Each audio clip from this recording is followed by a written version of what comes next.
24 जुलै 2021च्या दिवशी झाशी जिल्ह्यातील ओमप्रकाश गुप्ता या शेतकऱ्याने आत्महत्या केली। ओमप्रकाश हे मागील 3 वर्षापासून प्रीमियम भरत होते आणि त्याच वेळी नेमका झाशी आणि बुंदेलखंड या ठिकाणी दुष्काळ पडला। कधी ओला तर कधी कोरडा दुष्काळ पडत होता, तर कधी जोरदार पावसामुळे पिकांचे पूर्ण नुकसान होऊन जायचे। तरी सुद्धा पीक विमा कंपनीने शेतकऱ्यांना 1 रुपया सुद्धा दिलेला नव्हता। कृषी मंत्री नरेंद्र तोमर सांगतात की पीक विमा कंपन्यांनी 1-2 कोटी नाही तर तब्बल 57,000 कोटी रुपये आपल्या खिशात टाकले। 3 वर्ष दुष्काळ पडून सुद्धा ओमप्रकाश सारख्या शेतकऱ्यांना 1 रुपयाही मिळाला नव्हता। आणि इकडे प्रायव्हेट इन्शुरन्स कंपन्यांनी राज्य सरकार, केंद्र सरकार आणि शेतकऱ्यांकडून मिळणाऱ्या प्रीमियमचे हजारो कोटी रुपये आपल्या खिशात टाकले। परंतु प्रश्न पडतो की सरकार हजारो कोटी रुपये पीक विम्यावर खर्च करते, तर ते कोण आहेत जे मधामध्येच ते पैसे गिळंकृत करतात? जेथे पीक विमा योजनेमध्ये केवळ सरकारी कंपन्या होत्या, मग तेथे प्रायव्हेट कॉर्पोरेट कंपन्यांना कशी काय एंट्री दिल्या गेली? कसे काय एअरटेल भारती, ज्याने बीजेपीला करोडो रुपये दिले, त्याच एअरटेल भारतीच्या इन्शुरन्स कंपनीने प्रधानमंत्री पीक विमा योजनेतून कोट्यावधी रुपये वाचवले? कसे रिलायन्ससह अन्य कॉर्पोरेट कंपन्यांनी सरकारशी मिळून टॅक्सपेयर्सचे हजारो कोटी रुपये लुटले? आणि कसे काय सरकारने 57,000 कोटी रुपये लुटल्याची माहिती असताना सुद्धा एक कमिटी सुद्धा बसवली नाही? या सर्व प्रश्नांची उत्तरे शोधण्याचा प्रयत्न करूया आजच्या या एपिसोडमध्ये।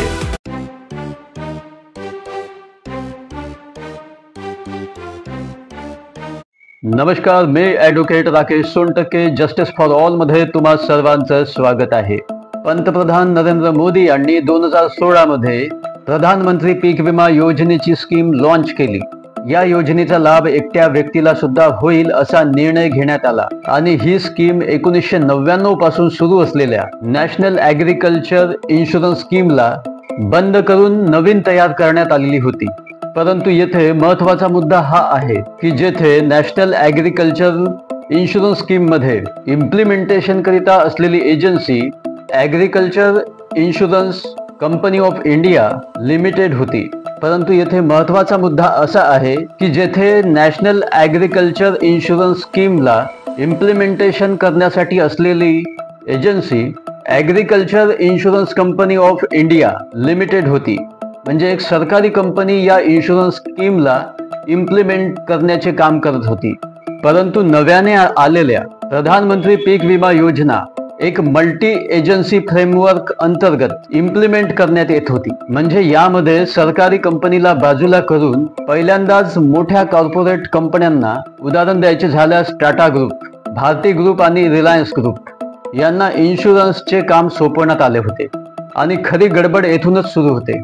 द ट्रिब्यून पेपरमध्ये आलेल्या माहितीनुसार या 7 वर्षात म्हणजे 2016 ते 2023 दरम्यान केंद्र सरकार, राज्य सरकार आणि शेतकरी यांचे मिळून एकूण 1,97,657 रुपये या इन्शुरन्स कंपन्यांना मिळतात, ज्यामधून शेतकऱ्यांना केवळ 1,04,036 रुपयेच मिळतात आणि उरलेले 57,000 कोटी रुपये या प्रायव्हेट कंपन्या स्वतःजवळ ठेवून घेतात। प्रधानमंत्री पीक विमा योजनेच्या आधी सरकार ज्या पीक विमा योजना घेऊन आले त्याच्या इम्प्लिमेंटेशनची जबाबदारी ही सरकारी एजन्सीजकडे होती। त्यावेळी असे कधी झाले नव्हते की सरकारी विमा एजन्सीने शेतकऱ्यांकडून मिळालेल्या प्रीमियमपेक्षा सुद्धा कमी पैसे शेतकऱ्यांना परत केले। असे पहिल्यांदाच झाले की विमा कंपन्यांनी शेतकऱ्यांच्या खिशातून सुद्धा 57,000 कोटी रुपयाची रक्कम आपल्या खिशात टाकली। 1985 साली सुरू झालेल्या कॉम्प्रिहेन्सिव्ह क्रॉप इन्शुरन्स स्कीम म्हणजे CCIS स्कीम मध्ये 403.56 कोटी रुपयांचे प्रीमियम जमा झाले आणि त्या बदल्यात जवळपास 2,303.45 कोटी रुपये शेतकऱ्यांना दिल्या गेले।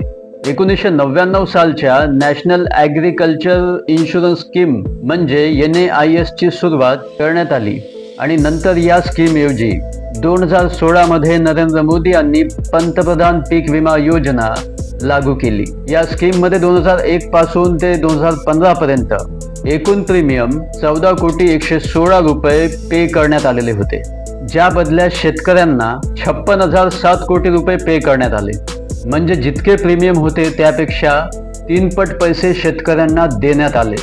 परंतु मोदी सरकारने आणलेल्या प्रधानमंत्री पीक विमा योजनेत असे काय घडते की विमा कंपन्यांनी प्रीमियम पेमेंटपेक्षा 57,000 कोटी रुपये स्वतःच जवळ ठेवले।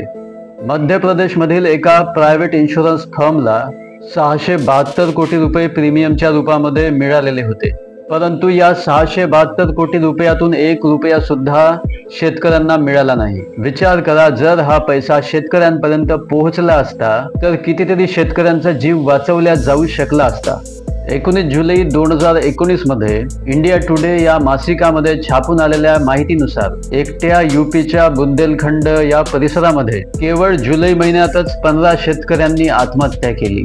65 वर्षाच्या लाला श्रीवास यांनी केवळ 70,000 रुपयासाठी आपला जीव दिला। लाला श्रीवास यांच्या परिसरामध्ये कोरडा दुष्काळ पडल्याने बँकेचे कर्ज फेडू न शकल्याने आणि बँकेने घराबाहेर त्यांच्या नोटीस चिकटवल्याने जेव्हा कोणताच पर्याय त्यांच्या पुढे उरला नव्हता तेव्हा त्यांनी आत्महत्या केली। इकडे एक शेतकरी केवळ 70,000 रुपयांसाठी आपले जीवन संपवून टाकतो आणि तिकडे सरकारी संरक्षणात वाढत असलेल्या कॉर्पोरेट इन्शुरन्स कंपन्या 57,000 कोटी रुपये शेतकऱ्यांना देण्याऐवजी ते पैसे आपल्या खिशात टाकतात। आतापर्यंतच्या माहितीवरून हे तर लक्षात येतं की मोदी सरकारने आणलेल्या प्रधानमंत्री पीक विमा योजनेत शेतकऱ्याचे आणि टॅक्सपेयरचे 57,000 कोटी रुपये वाचवण्यात आले, परंतु हे समजणेच कठीण आहे हे पैसे सरकारी एजन्सीकडे गेले की कॉर्पोरेट इन्शुरन्स कंपन्यांच्या खिशात। आता तुम्ही म्हणत असाल की येथे टॅक्सपेयर्सचा काय संबंध? तर इन्शुरन्स प्रीमियमचा पैसा शेतकऱ्यांसोबत केंद्र सरकार व राज्य सरकार सुद्धा देते। आता केंद्र सरकार व राज्य सरकार आपल्या खिशातून तर हा पैसा देत नाही, तर हा पैसा टॅक्सपेयर्सचा असतो, तुमचा असतो। म्हणून याची चिंता आपल्याला सुद्धा असायलाच पाहिजे। आपल्या मेहनतीचा पैसा शेतकऱ्यांना मिळतो आहे की सरकारसोबत सेटिंग असलेल्या कॉर्पोरेट इन्शुरन्स कंपन्यांना? 2016 मध्ये सुरू झालेल्या या स्कीमचे आमच्याकडे 2020 पर्यंतचे आकडे आहेत। 2021 मध्ये छापलेल्या डाऊन टू अर्थ मॅगझिनची एक रिपोर्ट सांगते की 2016 मध्ये आलेल्या प्रधानमंत्री पीक विमा योजनेअंतर्गत इन्शुरन्स कंपन्यांना प्रीमियमच्या रूपाने 1,26,521 रुपये मिळाले, परंतु त्यांनी शेतकऱ्यांना मात्र 87,320 कोटी रुपयेच क्लेमच्या रूपाने शेतकऱ्यांना दिले। म्हणजे इन्शुरन्स कंपन्यांनी जवळपास 39,201 कोटी रुपये आपल्या खिशात ठेवले, म्हणजे जवळपास 31% पैसे आपल्या खिशात टाकले। हे पैसे प्रायव्हेट कॉर्पोरेट कंपन्यांच्या खिशात गेले की सरकारी कंपन्यांच्या? याचे उत्तर माहिती करून घेण्या अगोदर आपण सरकारी विमा कंपनीबद्दल माहिती करून घेऊया। कृषी मंत्रालयाच्या आकड्यानुसार 2016 ते 2020 या दरम्यान न्यू इंडिया इन्शुरन्स कंपनीला प्रीमियम पेमेंटच्या रूपाने 4,460 कोटी रुपये मिळाले, परंतु या सरकारी कंपनीने त्या बदल्यात 5,145 कोटी रुपये शेतकऱ्यांना पे केले। म्हणजे जितके प्रीमियम मिळाले त्यापेक्षा जास्त पैसे शेतकऱ्यांना पे करण्यात आले।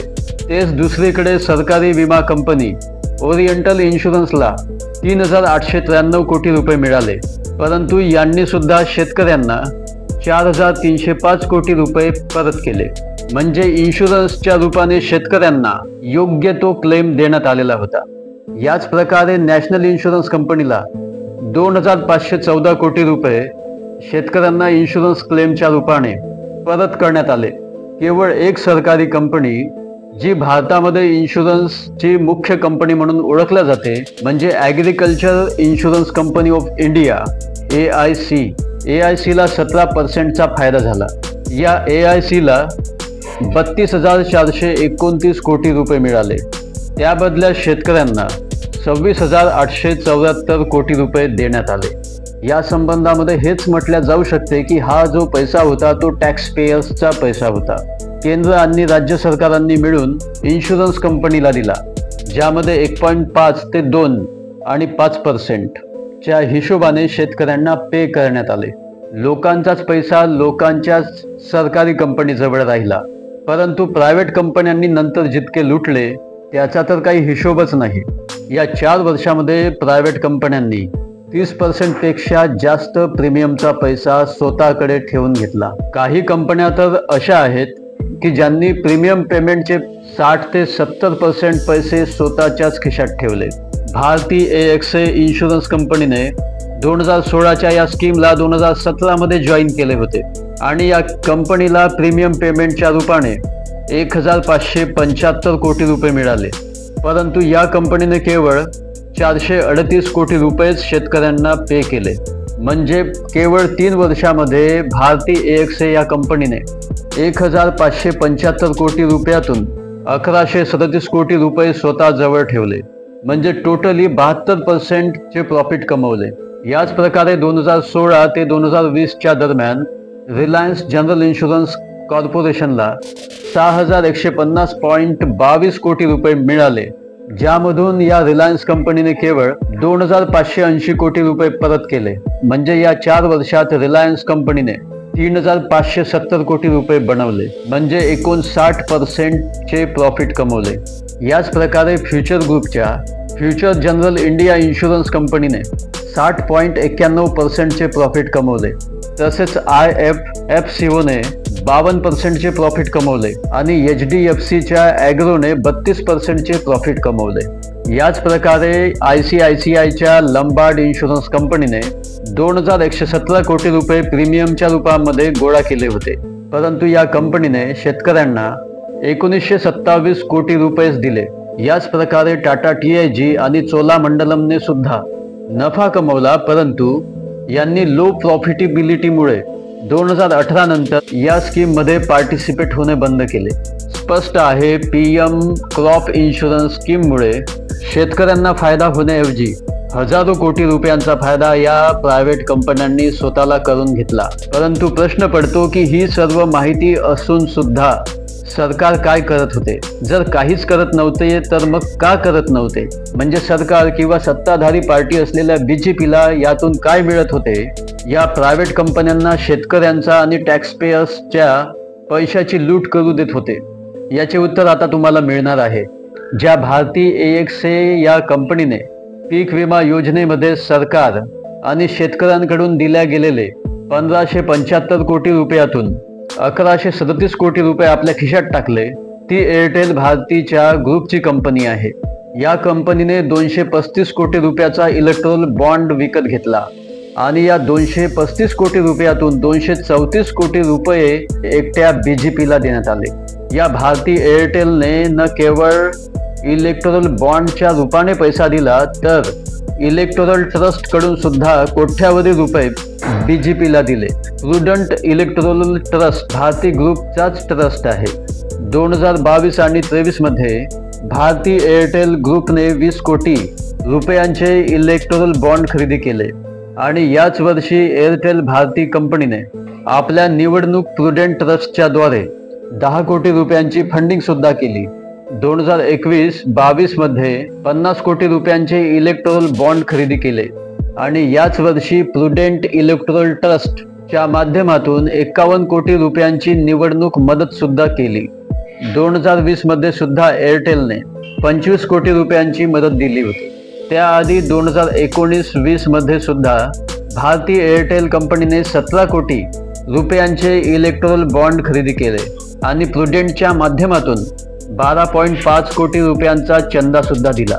इकडे भारती AXA कंपनी शेतकरी व सरकारमार्फत दिल्या गेलेले इन्शुरन्स प्रीमियमचे 1100 कोटी रुपये आपल्या पॉकेटमध्ये टाकते, तर दुसरीकडे भारती ग्रुप मार्फत इलेक्ट्रोल बॉन्ड्स आणि इलेक्ट्रोल ट्रस्टच्या माध्यमातून BJPला कितीतरी कोट्यावधी रुपयांची राजकीय मदत सुद्धा पुरवते। आता या दोघांमध्ये काय संबंध आहे याबद्दल माझे काहीही ओपिनियन नाही। रिलायन्सच्या इन्शुरन्स कंपनीने सुद्धा प्रधानमंत्री पीक विमा योजनेतून या 7 वर्षामध्ये 570 कोटी रुपये आपल्या खिशात ठेवले। आता त्या रिलायन्स ग्रुपचा आपल्या मोदी साहेबांसोबत काय संबंध आहे, कसा संबंध आहे हे इथे सांगण्याची अजिबात आवश्यकता नाही। चोलामंडलम इन्शुरन्स कंपनी ज्या मुरुगप्पा ग्रुपची कंपनी आहे, त्या ग्रुपचे मालक A. वेल्लायन यांनी सुद्धा 2014 मध्ये मोदी साहेबांनाच PM बनवण्याचे वातावरण तयार केले होते। मुरुगप्पा ग्रुपच्या कार्यक्रमांमध्ये मोदी साहेबांचे येणे जाणे सुरूच असते। आता येथे प्रश्न पडतो की भारती ग्रुप आणि रिलायन्स ग्रुप सारख्या कंपन्यांनी, या कॉर्पोरेट कंपन्यांनी किंवा त्यांच्या मार्फत शेतकऱ्यांच्या इन्शुरन्सचा कोट्यावधी रुपये आपल्या खिशात ठेवल्यानंतर सरकार गप्प बसून राहिले, कारण सत्तेत असणाऱ्या BJPला यांच्याकडून आर्थिक मदत मिळत होती. शेवटी मोदी सरकारने 57,000 कोटी रुपयांचा फ्रॉड झाल्यावर सुद्धा एक कमिटी स्थापन केली नाही.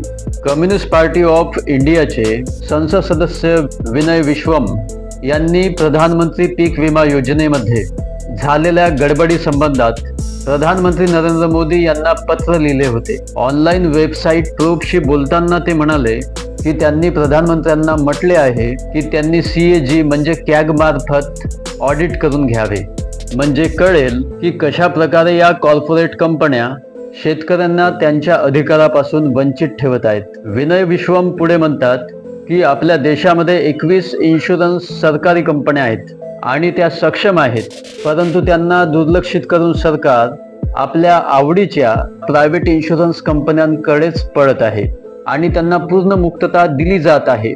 कॅग मार्फत ऑडिट करून सर्व डिफॉल्टिंग इन्शुरन्स कंपन्यांना ब्लॅक लिस्टमध्ये टाकले पाहिजे आणि पीक विमा स्कीमच्या इम्प्लिमेंटेशनचे काम पब्लिक सेक्टरमधील कंपन्यांना देण्यात यायला पाहिजे. विनय विश्वम सांगतात की मी प्रधानमंत्र्यांच्या रिस्पॉन्सची वाट पाहिली, परंतु त्यांच्याकडून मात्र कोणतेच उत्तर आले नाही आणि कृषी मंत्री नरेंद्र तोमर यांच्याकडून सुद्धा कोणतेही उत्तर मिळाले नाही, रिस्पॉन्स आला नाही. 2016 पर्यंत सरकारने पीक विम्याच्या इम्प्लिमेंटेशनचे काम सरकारी विमा कंपन्यांकडे ठेवले होते. त्यामुळे जेव्हा शेतकऱ्यांवरती नैसर्गिक संकट यायची तेव्हा शेतकऱ्यांना त्याची नुकसान भरपाई दिली जात होती, त्या विम्याचा फायदा करून दिला जात होता. असे अजिबात नाही की या आधीच्या स्कीम मध्ये सुधारणेची आवश्यकताच नव्हती, परंतु त्याकरता या प्रायव्हेट कंपन्यांची काय आवश्यकता होती. तरी आपण समजून चालूया की प्रायव्हेट कंपनींचा प्रयोग केला गेला, परंतु 2016 ते 2019 पर्यंत या प्रायव्हेट कंपन्यांचे फ्रॉड बाहेर आले होते. याआधी शेतकऱ्यांनी शेतकरी आंदोलनाच्या दरम्यान पीक विमा योजनेमध्ये सुधार करण्याची मागणी केली होती, परंतु याकडे मात्र सरकारने दुर्लक्ष केले होते. आज सुद्धा पीक विमा योजना सारख्या संवेदनशील योजनांचे काम या कॉर्पोरेट प्रायव्हेट कंपन्यांकडे आहे, परंतु हे कार्य आधी सरकारी कंपन्यांकडे होते. तरी या प्रायव्हेट कंपन्यांनी 57,000 कोटी रुपये 2016 ते 2023 पर्यंतच्या काळातले पैसे आपल्या खिशात ठेवले आहेत. आता आपण एकदा ओमप्रकाश गुप्ता या झाशीच्या शेतकऱ्याची आठवण करूया की ज्याने केवळ 3 लाखाकरिता आपला जीव दिला, जरी ते 3 वर्षापासून प्रीमियम भरत होते. बुंदेलखंडचे शेतकरी लाला श्रीवास यांनी फक्त 70,000 रुपयांकरिता आपला जीव दिला. एकट्या महाराष्ट्राच्या मराठवाड्यामध्ये केवळ 2023 मध्ये 1088 शेतकऱ्यांनी आत्महत्या केली. NCRB द्वारे प्रसारित झालेल्या 2023च्या आकडेवारीनुसार केवळ 2022 मध्येच 11,290 शेतकऱ्यांनी तसेच शेतकरी मजदूरांनी संपूर्ण देशभरामध्ये आत्महत्या केल्या आणि इथे टॅक्सपेयर्स आणि शेतकऱ्यांच्या पैशातून 57,000 कोटी रुपये या प्रायव्हेट कंपन्या खात आहेत. सरकार व कोणतीही प्रायव्हेट कंपनी याबद्दल काहीही बोलत नाही, कारण आपण सार्वजनिक मुद्द्यांमध्ये केवळ हिंदू मुस्लिमच ठेवलेले आहेत. आज याबद्दल एक कमिटी सुद्धा सरकारने बसवली नाही. शेतकऱ्यांकडून गोळा करण्यात आलेले कोट्यावधी रुपयांचे प्रीमियम शेतकऱ्यांपर्यंत पोहोचता 57,000 कोटी रुपये या कॉर्पोरेट कंपन्यांनी आपल्या खिशात ठेवले आहेत. स्वतः नरेंद्र मोदी यांनीच या कॉर्पोरेट कंपन्यांना पीक विमा योजनेमध्ये एंट्री दिली. आज सुद्धा सरकार शेतकऱ्यांचे कोट्यावधी रुपये वाचवू शकते, परंतु जे सरकार मागच्या दारातून या कंपन्यांकडूनच कोट्यावधी रुपयांचे इलेक्टोरल बॉन्ड घेत होते, ते सरकार कोणत्या तोंडाने या प्रायव्हेट कंपन्यांना थांबवू शकेल. प्रायव्हेट कंपन्या जे इलेक्टोरल बॉन्ड आणि निवडणूक चंदा म्हणून देते, तो पैसा कुठून तरी लुटूनच कमवला जात असतो. परंतु प्रश्न असा आहे की या प्रायव्हेट कंपन्या कोणाला लुटतात? टॅक्सपेयर्स आणि शेतकरी जे प्रीमियम इन्शुरन्सचे चुकवतात, स्वतः प्रीमियम भरत असतात, तर असा हा लुटालुटीचा लपंडाव आपल्या येथे सुरू आहे. तेव्हा जस्टिस फॉर ऑल मध्ये आज इतकंच. धन्यवाद.